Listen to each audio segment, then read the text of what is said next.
Hello friends, welcome to law study point.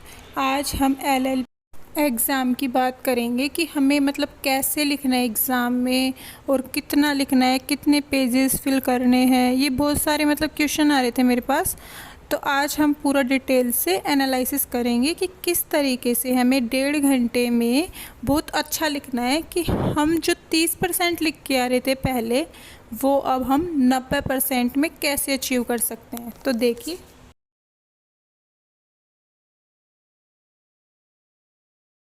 तो हम LLB में कोई सी भी क्लास में हो, first year, second year, final year, हमारे टोटल 9 सब्जेक्ट्स होते हैं हर ईयर में।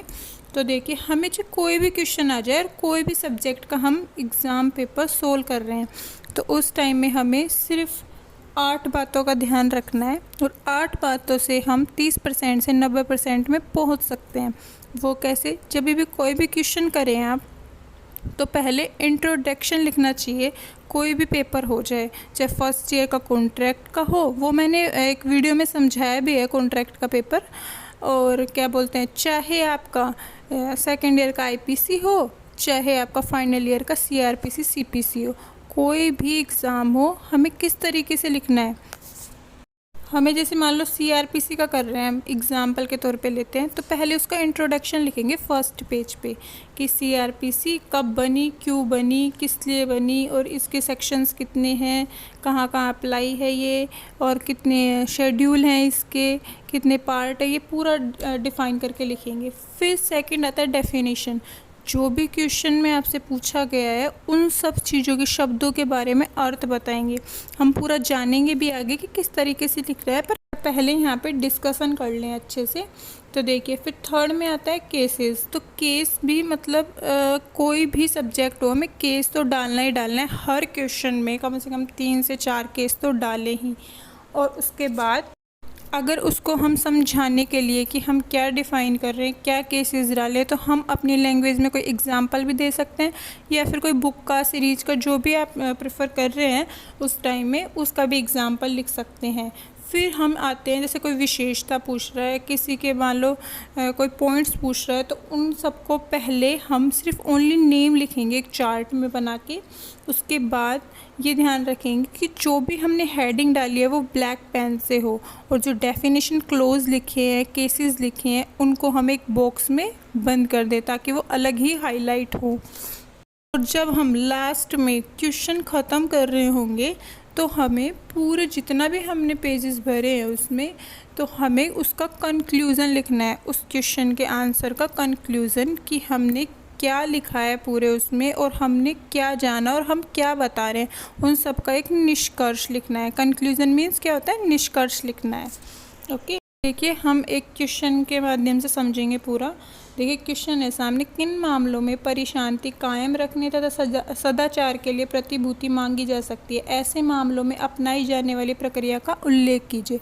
तो हम इसमें 3 क्वेश्चन पढ़ रहे हैं एक साथ में कि परिशांति कायम रखने क्या होता है, परिशांति, सदाचार के लिए प्रतिभूति मांगी जा सकती है, और ऐसे मामलों में अपनाई जाने वाली प्रक्रिया का उल्लेख कीजिए। तो मैं आपको पूरा समझाऊंगी कि किस तरीके से आपको लिख के आना है। सीधा सा पता लग रहा है कि ये सीआरपीसी का क्वेश्चन है, तो हम जब ये वाला क्वेश्चन अगर फर्स्ट पेज पे कर रहे हैं, तो पहले हम परिचय देंगे। जैसे मैंने बताया कि आप कॉपी स्टार्ट करते टाइम उस सब्जेक्ट का इंट्रोडक्शन देंगे, तो ऐसे ही हम सीआरपीसी का देखिए इंट्रोडक्शन दे रखा है कि दंड प्रक्रिया संहिता का पूरा नाम क्या है, उसको इंग्लिश में क्या बोलते हैं, और ये इसका एक्ट जो नंबर है वो कौन सा है, कब लागू हुई है, और कितने सेक्शंस हैं, कितने शेड्यूल हैं, और कितने चैप्टर्स हैं। फिर परिशांति का मीनिंग बताया कि वह कार्य जो अपराधी से अपेक्षा की जाती है जब वह उसी शर्त पर छोड़ा जाता है, क्योंकि परिशांति के कि वो बाहर जाके कुछ ऐसा काम ना करे जिससे समाज की, देश की परिशांति भंग हो। अब देखिए कि दंड प्रक्रिया संहिता 1974 लिखा, फिर उसके चैप्टर लिखा, फिर उसके बारे में आया कि परिशांति कायम रखने के लिए तथा सदाचार के लिए प्रतिभूति, मतलब चैप्टर 8 का नेम लिखेंगे, फिर लिखेंगे उसके सेक्शंस की, इस चैप्टर में कितने सेक्शंस हैं और किसको बताएंगे। तो धारा 106 से 124 तक, तो ऐसे पूरा डायग्राम से सेट करके। तो देखिए, इसमें लिखा हुआ है, परिशांति कायम रखने हेतु व सदाचार हेतु प्रतिभूति निम्न मामलों में निम्न न्यायाधीश लेंगे। तो देख सकते हो आपके कैसे हमें चार्ट बना के लिख के आना है इसमें विशेष न्यायालय प्रथम वर्ग मजिस्ट्रेट का न्यायालय 106 में, कार्यपालक मजिस्ट्रेट 107 में, फिर पूरे में कार्यपालक मजिस्ट्रेट ही हैं 110 तक। तो ऐसे करके पूरा सेट करके लिख, वैसे तो आप पूरा अच्छे से लिख के आओगे, पर हम एक शॉर्ट तरीके से समझ सकते हैं। वैसे तो आप बुक्स में जो लिख रखा है उसमें अंदर याद करके लिख सकते हो उनको, पर हाँ मैंने आपको हेडिंग और जो पूरा स्ट्रेटजी है वो बता दी है कि किस तरीके से लिखना है। तो देखिए जो इसमें लिख रखा है कि परिशांति बनाए रखनी तो दंड प्रक्रिया की संहिता 106 है, 3 वर्ष के लिए बंद पत्र भरवाया जा सकता है। जैसे शॉर्ट में भी हम पॉइंट बना के लिख के ज़्यादा डीपली लिखने की भी मतलब ज़रूरत नहीं पड़ेगी, और ये सारे पॉइंट हम ऐसे आराम से लिख सकते हैं उसमें, और एरो बना बना के ऐसे लिख के आ सकते हैं। अब परिशांति कायम रखने के लिए तो देखा अब 111 से 124 के जो भी सेक्शंस हैं हम ऐसे करके और जो उनके पॉइंट्स हैं हम उनको भी डिफ़ाइन कर सकते हैं।